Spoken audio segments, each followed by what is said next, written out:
Hello everyone. तो चलिए आप सभी का एक बार फिर से हम आज के इस मोस्ट इम्पॉर्टेंट सेशन में स्वागत करते हैं। तो चलिए आज बात करेंगे फिगर सीरीज़ के बारे में, जो नॉन वर्बल की सीरीज़ आपके एग्ज़ाम में पूछी जाती है। ठीक है, उसके बारे में बात करने जा रहे हैं, कुछ इंपॉर्टेंट क्वेश्चंस जिससे आपको ठीक है क्वेश्चन करना थोड़ा सा समझ में आने लगेगा कि कैसे हमें अप्रोच देना है, कैसे क्वेश्चन स्टार्ट करना है। तो ऐसे क्वेश्चन बनाने के लिए आपको कुछ क्वेश्चन करना मैं आपको सिखाने जा रहा हूँ। ठीक है, तो चलिए स्टार्टिंग से एंड तक हमारे साथ बने रहिएगा क्वेश्चन को करने के लिए, समझने के लिए, जिससे आप एग्जाम में क्वेश्चन आसानी से बना पाएँ। तो चलिए शुरू करते हैं। हाजिर है आपके सामने पहला क्वेश्चन। कहता है select the figure from among the given options that can replace the question mark. तो आपको इस क्वेश्चन मार्क की जगह पर बताना है कि ये चारों ऑप्शंस दे रखे हैं ए बी सी डी, इनमें से इस क्वेश्चन मार्क में कौन सा ऑप्शन फिट बैठेगा। तो ध्यान से आप देखेंगे तो ये फिगर सीरीज है जिसमें टोटल जो फिगर गिवन है वो 5 हैं। ध्यान से देखोगे तो figure number 1, figure number 2, figure number 3, figure number 4, figure number 5, लेकिन बताना है आपको छठा फिगर कौन सा इस सीक्वेंस में आएगा। तो बहुत ध्यान से देखने वाली बात है कि ये वाला जो फिगर नंबर 1 है ये बिल्कुल फिगर नंबर 5 से मैच कर रहा है। कहने का मतलब ये जो फिगर नंबर 1 है वो फिगर 5 से मैच कर रहा है। तो सीरीज 1 2 3 4 5 के बाद, ठीक है, ध्यान से देखोगे तो 1 जो है वो रिपीट हो गया 5वें नंबर पे। इसका मतलब है कि ये सीरीज 1 2 3 4 सीरीज है। 1 2 3 4 के बाद फिर से ये सीरीज 1 2 को फॉलो करेगी, मतलब 1 2 3 4 आगे आते जाएंगे। तो जो दूसरे नंबर वाला फिगर है वो बिल्कुल देखिए आपका करेक्ट आंसर है। और दूसरे नंबर वाला फिगर आप देखो तो ए बी सी डी इन चारों ऑप्शंस में जो है वो बी ऑप्शन में आपको नज़र आ रहा है। तो इसका जो सही जवाब है वो है ऑप्शन नंबर बी, जिसमें सेकेंड वाला जो फिगर है वो बिल्कुल एज इट इज़ बन जाएगा। उम्मीद करते हैं समझ में आपको आ रहा होगा कि ये पैटर्न क्या है। 1 2 3 4 सीरीज़ है, बाद में फिर ये अपने आप को क्या कर रही है, रिपीट कर रही है। चलिए दूसरे प्रॉब्लम की तरफ बढ़ते हैं। Question number 2। क्वेश्चन नंबर 2 थोड़ा सा और अच्छा क्वेश्चन आपके सामने है। ध्यान से देखेंगे तो इसमें नंबर ऑफ कैरेक्टर्स, अल्फ़ाबेट और सिंबल्स, ठीक है, यहाँ पर जो भी चीज़ें हैं नंबर्स, ये सब थोड़े से ज़्यादा अमाउंट में दे रखे हैं। तो ऐसे क्वेश्चन बनाने के लिए आपको थोड़ा सा फोकस बढ़ाना है क्वेश्चन पर, कैसे क्वेश्चन बन रहे हैं। तो ध्यान से अगर देखो तो इस फिगर से इस फिगर में आप चलिए, पहले से दूसरे फिगर में चलिए। पहला फिगर दूसरे फिगर के साथ किस तरीके से रिलेटेड है, तीसरा, फिर चौथा, फिर पांचवा, फाइनली आपको बताना है। तो फर्स्ट फिगर और दूसरे फिगर में बहुत ध्यान से देखेंगे तो क्या चेंजेस आ रहे हैं। तो आपने एक चीज़ देखा कि जो ऊपर वाला पार्ट है वो ऐसे आपस में इंटरचेंज हो रहा है। ध्यान से देखिए, बी एल एल बी बन गया और ओ टी जो है वह आपस में बदल गया। सेम यहाँ पे देखोगे तो यहाँ पर रिवर्स ऑर्डर में चल रहा है, मतलब वी सी, यहाँ पर ऑर्डर क्या है, रिवर्स है। ये हमारा दूसरा फिगर का, ठीक है, बॉटम और टॉप लेवल पे जो कैरेक्टर्स रखे हुए हैं उसको आप आसानी से दूसरे वाले फिगर में पहचान सकते हैं। इसके बाद जो मिडल में रखा हुआ है जरा उसको आप ध्यान से देखो, उसमें क्या चल रहा है। तो उसमें आप ध्यान से देखोगे तो शिफ्टिंग चल रही है, मतलब ये ट्रायंगल यहाँ आया, ये स्क्वायर यहाँ आया और ये देखो यहाँ चला गया। तो ये जो आपका एरो का सिंबल है ये पहली पोजीशन में आ गया। तो पहले से दूसरे को जाने का मैंने तरीका आपको समझा दिया। अब आप दूसरे से तीसरे फिगर को कनेक्ट करो, दूसरे से तीसरे फिगर को जल्दी से कनेक्ट करो और देखो क्या मिल रहा है। तो ध्यान से आप देखोगे तो नीचे वाला जो फिगर है सबसे नीचे ये ऊपर चला गया और ऊपर वाला जो है वो नीचे चला गया। बहुत गौर से देखिए, ठीक है।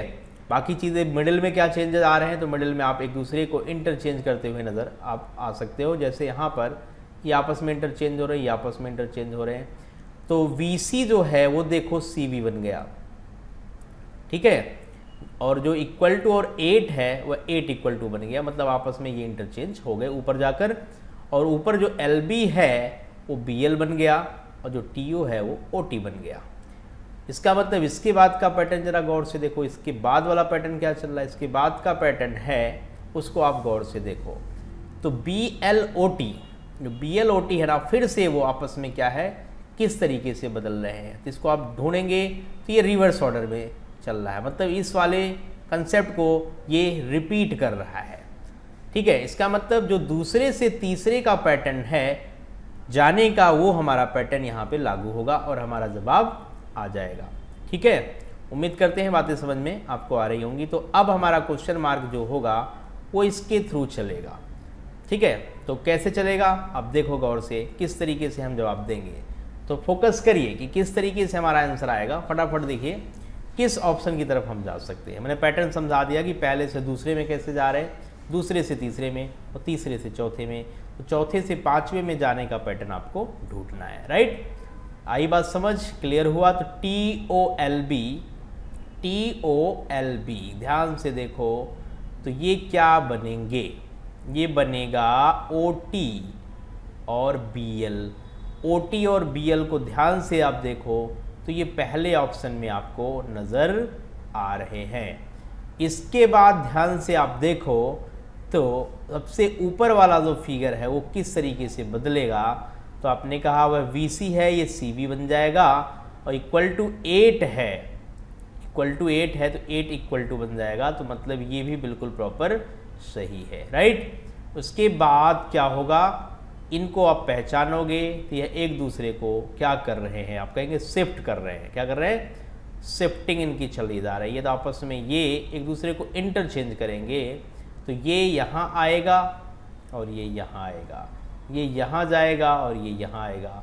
तो ऑप्शन नंबर ए बिल्कुल आप करेक्ट कर लीजिए, आसानी से आपको समझ में आ गया। राइट, चलिए नेक्स्ट फिगर की तरफ बढ़ते हैं। तीसरा क्वेश्चन, जरा इसका जवाब बताना है। तो क्या पैटर्न है, गौर से देखिए। तो पहले से दूसरे फिगर को आप देखोगे तो क्या चेंजेस आ रहे हैं। तो ये वाला एक स्टेप नीचे उतर गया, ये वाला देखो एक स्टेप नीचे यहाँ पहुँच गया, फिर इसी को पकड़ा तो एक स्टेप ये और नीचे इस वाले फिगर में आ गया। फिर इसका डायरेक्शन भी देखना कि ये चेंज हो गया, फिर से ये अपने डायरेक्शन को बदल कर देखो यहाँ आ गया, फिर एक स्टेप ऊपर चढ़ा, फिर एक स्टेप ये ऊपर चढ़ेगा और उसके डायरेक्शन को आप बदल देना। राइट, तो डायरेक्शन बदल जाएगा, एक स्टेप ऊपर चढ़ने का मतलब ये ऐसे नज़र आएगा। तो ऑप्शन कौन सा अभी आपको लग रहा है लाइन में, ये तो एलिमिनेट हो गया, ये भी एलिमिनेट हो गया। अब C और D में सारी लड़ाई चल रही है।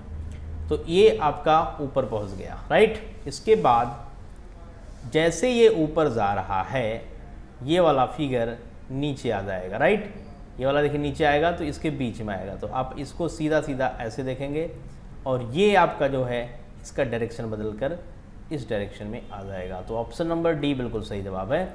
अगर आप ध्यान से एक दूसरे को कनेक्ट करके देखो तो बहुत सिंपल है, एक एक चीज़ को ध्यान से कनेक्ट करके समझना है। चलिए चौथे क्वेश्चन पे चलते हैं।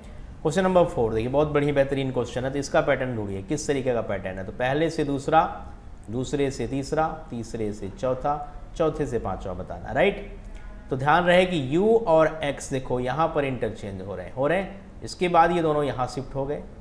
ठीक है, ऐसे आप देखो यहाँ पे S और L जो ये दिख रहा है ना आपको SL, ये देखो यहाँ पे पहुँच गए और उसके बाद ये दोनों शिफ्ट हो गए। ठीक है, आपस में इंटरचेंज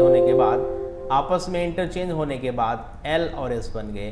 तो ये L और S कहाँ शिफ्ट होंगे आपको पता है, L और S यहाँ पे शिफ्ट होंगे। डन।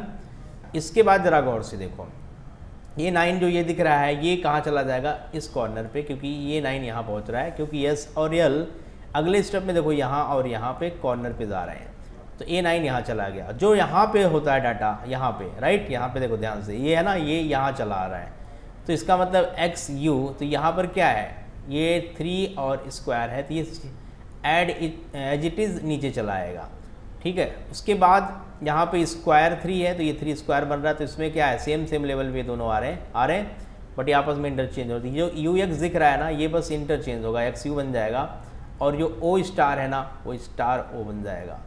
इसका बिल्कुल मिलता जुलता जो ऑप्शन है वो ऑप्शन नंबर कौन सा है, C है। तो ये पैटर्न आपको क्लियरली समझ में आ गया होगा। चलिए 10वां नेक्स्ट क्वेश्चन नंबर 5, ये हम अगर आपसे डिस्कस करें तो बेहद आसान है। छोटी वाली सुई का मोमेंट पकड़िए। तो पहले छोटी वाली सुई नॉर्थ डायरेक्शन में देखो है, इसके बाद छोटी वाली सुई, इसमें तो फिगर लगभग आसपास बना है लेकिन ये छोटी वाली सुई है, ध्यान देना। तो नॉर्थ से इसका डायरेक्शन क्या हो गया, ईस्ट वेस्ट। ठीक है, अगर ध्यान से आप देखोगे तो पैटर्न समझ में आ जाएगा। ठीक है, इसके बाद इसका पैटर्न क्या हुआ, कितना डिग्री ये घूम रहा है, बहुत अच्छे से समझना आप। ठीक है, किस तरीके से मोमेंट हो रहा है, तो आसानी से आप इसका जवाब बता सकते हैं। ठीक है, तो यहाँ पर ये वापस देखिए फिर से आपको ये 90 डिग्री दिखा रहा है, फिर से ये ठीक है घूम कर कितने डिग्री पे आ गया, आपने कहा इस डायरेक्शन में आ गया। इसके बाद सिंपल 90 डिग्री घूमेगा और 90 डिग्री यहाँ घूम गया। वो बड़ी वाली एरो को देखो तो ये किसका मोमेंट क्या चल रहा है, तो ये 135 डिग्री पहले घूम गया, देखिए 135 डिग्री एवरी टाइम घूम रहा है। ये छोटी सुई है, ध्यान रखिए, ये बड़ी सुई है, थोड़ा छोटा बना रखा है, ठीक है। तो यहाँ पर 135 डिग्री बड़ी सुई घूम रही है, वो भी क्लॉकवाइज डायरेक्शन में, और जो छोटी वाली सुई है ये किस तरीके से घूम रही है, आपको ये समझ में आ गया होगा, राइट। इसके अकॉर्डिंग आप बिल्कुल करेक्ट कर सकते हैं कि छोटी वाली सुई है उसका डायरेक्शन ऊपर वाला होगा, और बड़ी वाली सुई का जो डायरेक्शन है वह नॉर्थ ईस्ट डायरेक्शन बनेगा। तो ऑप्शन नंबर सी आपका करेक्ट आंसर है। तो उम्मीद करते हैं चीज़ें आपको समझ में आ गई होंगी, ठीक है। तो अच्छे से इस टाइप के क्वेश्चन की देखिए प्रैक्टिस करिएगा, जैसे एग्ज़ाम में क्वेश्चन बनाने में टाइम नहीं लगेगा। जो आगे कमिंग एग्ज़ाम CHSL का मेंस है और आपका CGL प्रीलिम्स एंड मेंस आएगा, उन सब में इन क्वेश्चंस को आप देख पाएंगे, ठीक है, और जल्दी कर पाएंगे, ठीक है। ओके, तो आज के लिए इतना ही काफ़ी है। ओके, मिलते हैं नेक्स्ट सेशन में, तब तक के लिए बाय बाय।